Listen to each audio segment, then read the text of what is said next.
Huge red flag.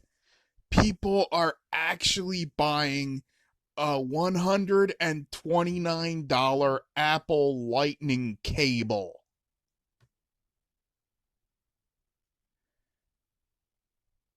Oh my god.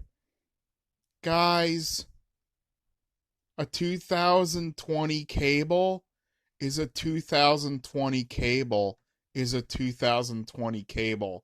It doesn't matter what logo you stick on the box. They're all the same.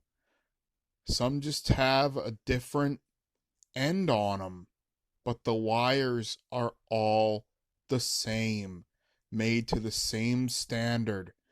They don't last very long. $129 because it's got a bitten white apple on it. Nope. I thought I was all out of F's to give last week, but this is something else.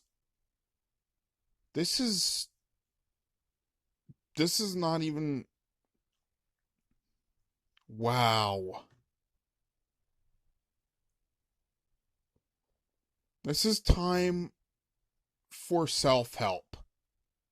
This is time for admittance that we have a problem and working towards the solution to that problem.